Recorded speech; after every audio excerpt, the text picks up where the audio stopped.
L'accélération de la vie politique qui va nous obliger à changer nos jingles. Bonjour Mathieu Slama. Bonjour Steve. Merci d'être avec nous au lendemain du vote de la motion de censure par une large majorité des députés hier. Mathieu, est-ce que ce vote, c'est d'abord le résultat de l'échec de Michel Barnier ? Oui. Alors c'est son échec parce que d'abord il a loupé sa mission qui était de passer ce budget et puis de faire exister et faire vivre ce gouvernement. Donc on déjà, attend encore, admettons-le. Voilà, et alors donc déjà l'image du Michel Barnier, grand négociateur qui avait fait ses armes pendant le Brexit, on se rend compte que c'est pas un si grand négociateur que ça. Et donc c'est un échec personnel, mais je pense que c'est un échec encore plus lourd pour lui.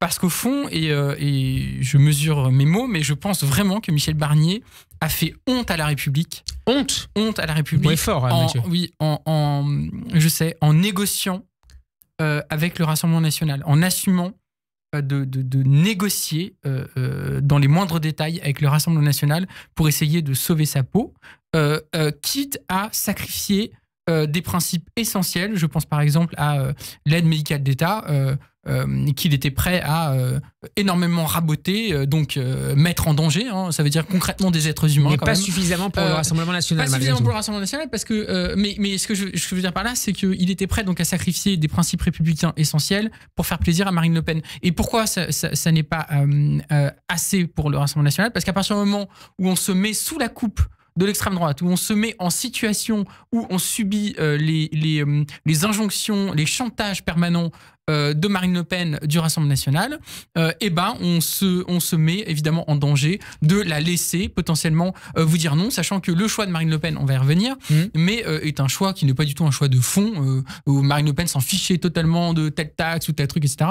C'était un choix purement stratégique. Mathieu, remettre en cause un certain nombre de points de l'aide médicale d'État, c'est selon vous violer un principe républicain ? Bien sûr. Pourquoi ? Bien sûr. L'aide médicale d'État, d'abord, c'est principe de dignité de chaque être humain. Chaque être humain a le droit à être soigné sur notre territoire.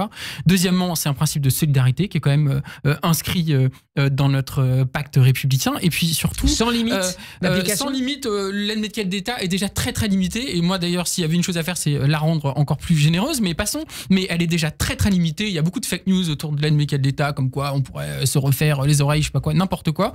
Et surtout, c'est une question de santé publique. Tous les médecins auxquels vous pouvez parler vous diront que heureusement qu'il y a l'AME pour protéger de manière générale tout le territoire, notamment vis-à-vis forcément de la propagation de virus, etc. Donc c'est une mesure inhumaine, c'est une mesure qui est xénophobe pour moi, parce que ça considère de dire que les étrangers sont moins dignes que les Français.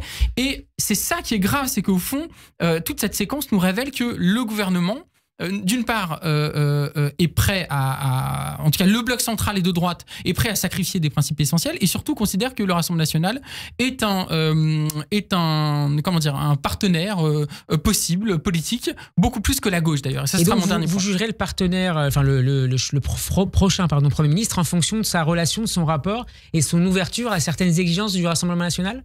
Mais alors, en fait, toute la question, c'est que le problème, c'est que ce gouvernement tombe, mais qu'est-ce qu'il y a après ? Et à mon avis, il y a une tentation qui serait de mettre quelqu'un qui plairait encore plus au Rassemblement national. Parce que le RN est toujours le premier groupe à l'Assemblée ce matin. Parce que le RN est le faiseur de roi, mais Emmanuel Macron pouvait très bien choisir un Premier ministre qui vienne de la gauche et qui, du coup, fasse de la gauche le partenaire. L'interlocuteur. Donc ce choix de choisir plutôt l'extrême droite plutôt que la gauche, c'est quand même très révélateur de la manière dont... c'est la droite qui l'a choisi, pas l'extrême droite. Oui, bien sûr, mais en se mettant sous la coupe de Marine Le Pen, parce qu'il savait que de toute manière le NFP censurerait. Donc tout ça nous dit une chose sur le fait que finalement il y a de moins en moins de problèmes à travailler avec le Rassemblement national, et ça c'est quand même un problème. Maintenant, du point de vue si j'ai encore une minute, du point de vue du Rassemblement national, moi, je pense qu'ils font une grave erreur. D'abord parce que cette censure, c'est la grande victoire de Jean-Luc Mélenchon, parce que la censure, c'est quand même la stratégie de LFI de longue date. Donc, c'est déjà acté une certaine victoire symbolique et politique de la gauche et en particulier de Jean-Luc Mélenchon. Ensuite, et ça s'oppose à l'entreprise de notabilisation du RN. J'y viens, mais d'autre part, il vote un texte dans lequel il écrit noir sur blanc, le texte de censure qui a été présenté, qui a été voté, il y écrit que le gouvernement a pactisé, je le dis pas en détail, mais a pactisé avec l'extrême droite, notamment sur la hier à Marine Le Pen. Bah oui, a raison, pour le coup, a raison. C'est-à-dire que, en tout cas, maintenant, le Rassemblement national ne pourra plus se dire qu'ils ne sont pas d'extrême droite parce qu'ils ont voté un texte qui les qualifie comme d'extrême droite. Donc ça au moins, c'est la seule peut-être bonne chose de ce vote. Mais surtout, comme vous l'avez dit, Steve, le RN est dans une stratégie de notabilisation, d'embourgeoisement, si je puis dire.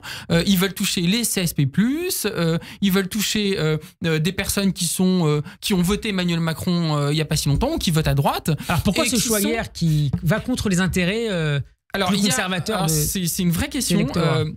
Il y a, je pense, les ennuis judiciaires et qui font qu'il fallait trouver des contre-feux. Donc ça, c'est une première chose. Verdict en mars. Voilà. Et deuxièmement, la pression de la base, puisque je crois que c'était plus de 60% des électeurs du Rassemblement national voulaient la censure.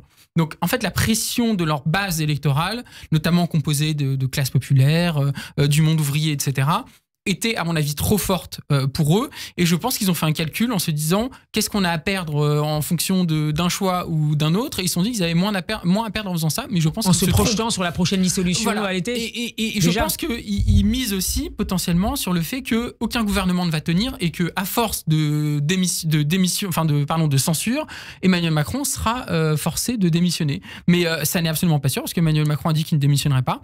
Et donc, je crois surtout que pour le Rassemblement national, c'est un coup d'arrêt dans leur stratégie de notabilisation et d'embourgeoisement. Je ne sais pas si le terme est le bon, mais en tout cas, c'est quand même un peu ça. C'est comme ça que je vois les choses. Il nous reste 1 minute, Mathieu, pour parler de la gauche. On a écouté il y a quelques instants l'écologiste Yannick Jadot se dire ouvert au compromis, mais sous condition. Votre regard sur la question.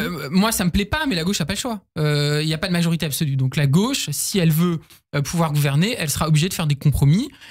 C'est très. J'aimerais pas. Ce qui n'est pas le choix de LFI. Alors oui, mais oui, bien sûr. Mais en tout cas, si la gauche veut gouverner, elle sera obligée de faire des compromis. Le problème, c'est à quel prix? Parce que faire des compromis, si c'est pour continuer la casse sociale ou des mesures comme la réforme des retraites, quand on est de gauche, c'est compliqué. Et surtout, ça peut briser. Bernard Cazeneuve qui est avancé, donc il est plus à droite, à gauche.